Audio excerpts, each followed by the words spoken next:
Hello students.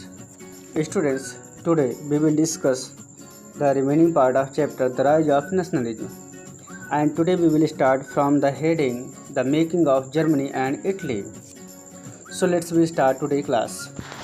Students, बेटा हम ये पढ़ेंगे इसमें How the Italy, Germany and the Britain unified. Here the question is, can the army be the architect of a nation? क्या किसी भी राष्ट्र को एक आर्मी के रूल के थ्रू बनाया जा सकता है? मीन्स क्या आर्मी के बल पर या मार काट के बल पर किसी भी राष्ट्र को बनाया जा सकता है? तो हम इसमें देखेंगे कि किस तरीके से जर्मनी यूनिफाइड हुआ, क्या क्या कंडीशन फॉलो किए गए बेटा, किस तरह के स्टेप लिए गए, इन सब चीज़ों को हम लोग इसमें देखेंगे। सबसे पहले आइए हम लोग जर्मनी के मैप को एक बार देखते हैं। Students, this is the map unification of Germany 1866 and 71। ये बेटा उस टाइम का मैप दिया गया है। तो हम लोग अभी वन बाय वन करके जब देखेंगे कि किस तरीके से जर्मनी का यूनिफिकेशन हुआ, तो हम लोग इस मैप को फिर से अगेन बार देखेंगे। स्टूडेंट्स, आफ्टर 1848 के बाद क्या होता है कि यूरोप में जो भी मूवमेंट होते हैं बेटा, वो सब डेमोक्रेसी को लेकर स्टार्ट हो जाते हैं। और कहीं ना कहीं एक साथ ये भी होता है कि जो भी राष्ट्र थे बेटा, उनको एक यूनिफाइड करने की दिशा में सारा वर्क स्टार्ट हो गया। मीन्स जो भी छोटे छोटे पार्ट में बटे हुए थे हर एक राष्ट्र बेटा, उनको सबको एक यूनिफाइड करने के लिए वर्क स्टार्ट हो गया।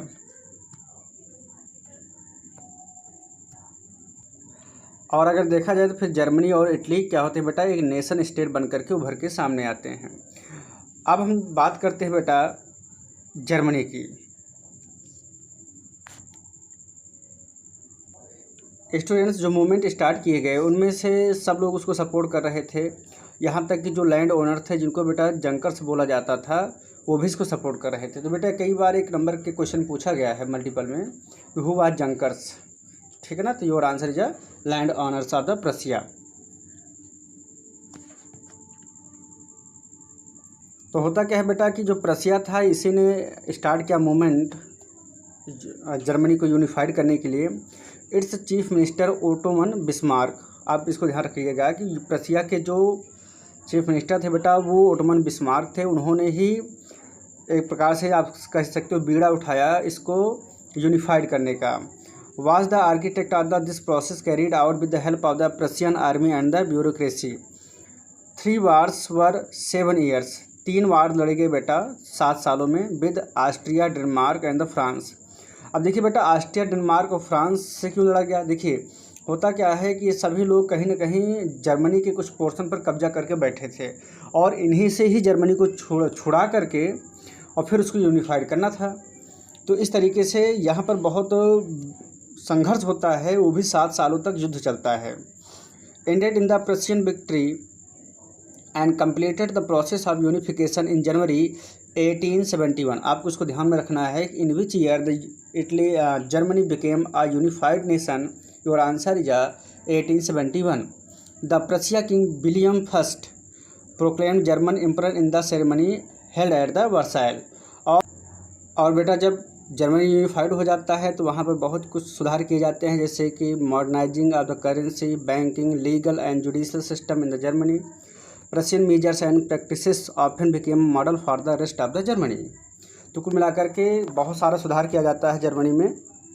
वहाँ की करेंसी को एक किया जाता है, वहाँ के मेजरमेंट सिस्टम को, बैंकिंग सिस्टम को, है ना, जुडिशियल सिस्टम को भी इम्प्रूव किया जाता है।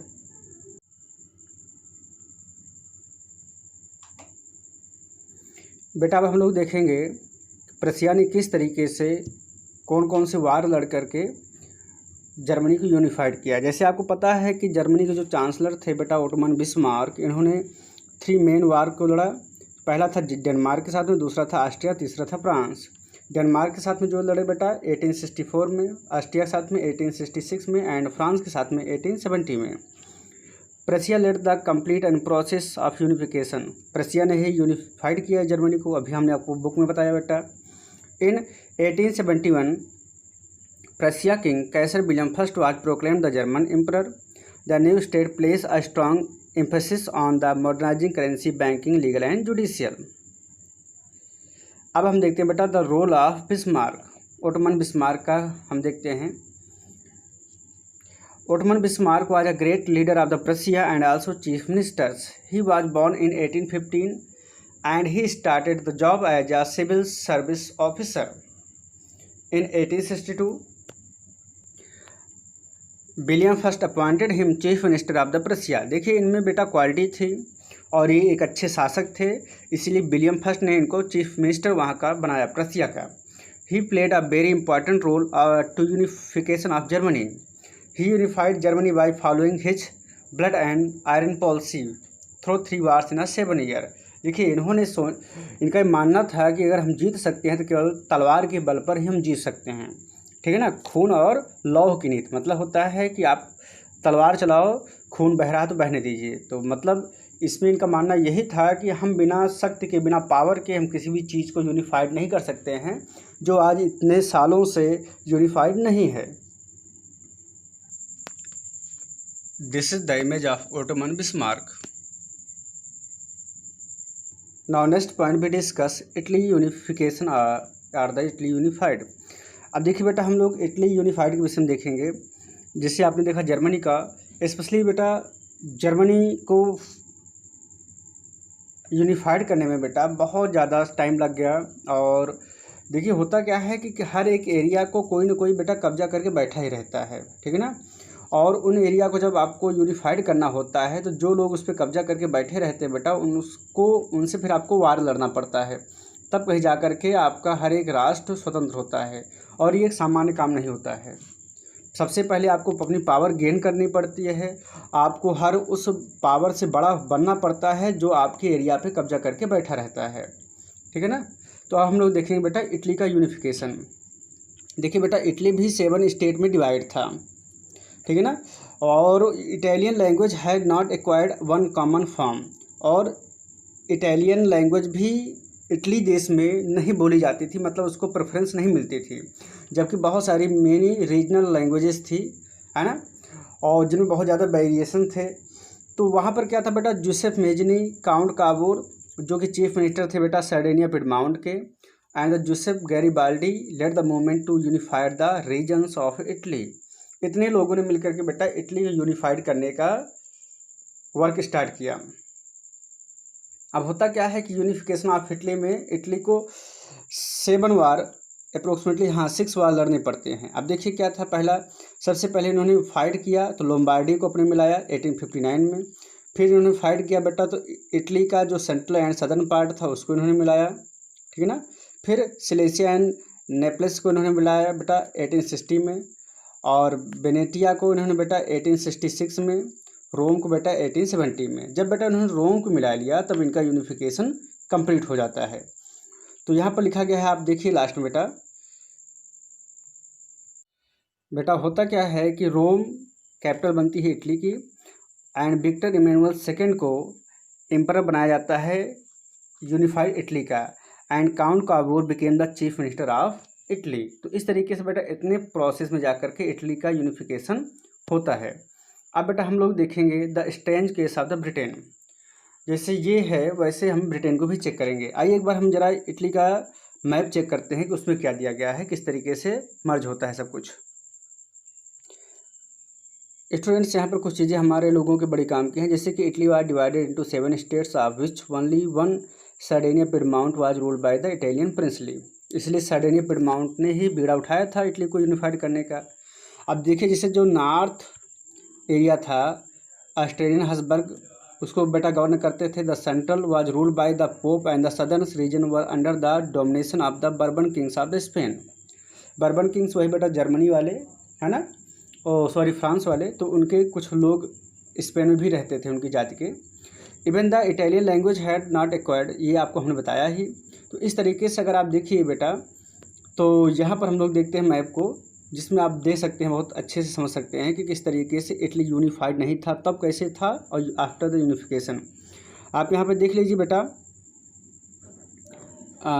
ये लोम्बार्डी दिया गया है बेटा सबसे टॉप पर, फिर वेनेटिया दिया गया है, और सर्डेनिया है ना, प्रामा है, मॉडर्ना है, तो ये कई सारे ऐसे स्टेट हैं जिनको आपको है ना देखना पड़ेगा इसमें। और फिर जब यूनिफाइड हो जाता है बेटा तो ये आपके सामने पर दिया गया है।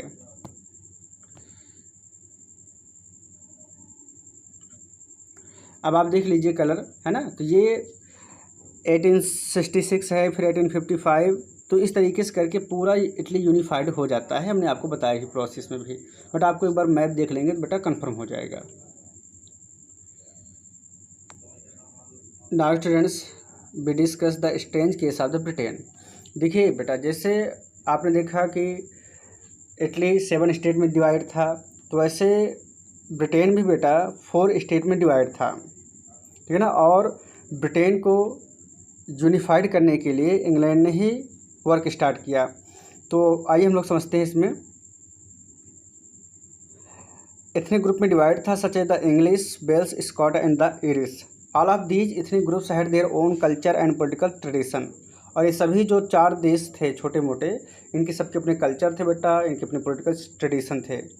But as the English nation stately grieve in the wealth, importance and power, it was able to stand its influence. अब इसमें बताया गया है बेटा कि जब इंग्लिश नेशन मतलब ब्रिटिश के लोग, जब वो उनकी पावर बढ़ी, उनके पास वेल्थ हुआ, तो उन्होंने अपना डोमिनेंस और अदर राज्यों पर कर दिया, जैसे वेल्स पर, स्कॉट पर और आयरिश पर, ठीक है ना।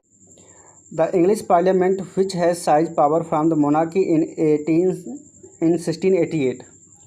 तो इस तरीके से क्या हुआ कि बेटा इंग्लिश पार्लियामेंट ने 1688 में एक एक्ट पास किया, जिसके थ्रू उन्होंने राजा की पावर को एकदम से इंड ही कर दिया, मीन्स ख़त्म कर दिया, ठीक है ना। और the act of union 1707 between England and the Scotland result in the formation of United kingdom of the great Britain.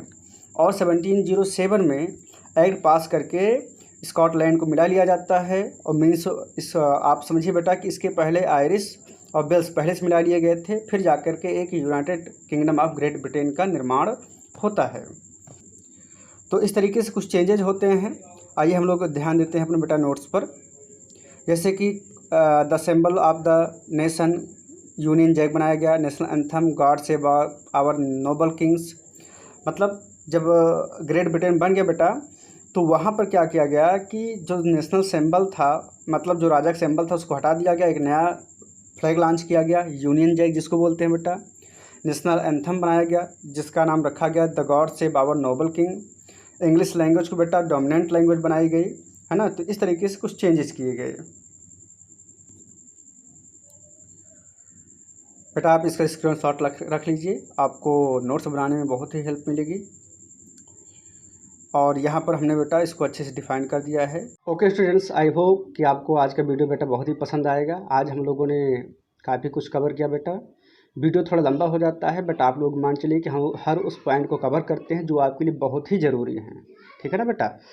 So please like my video and subscribe my channel. Thank you class, thank you students.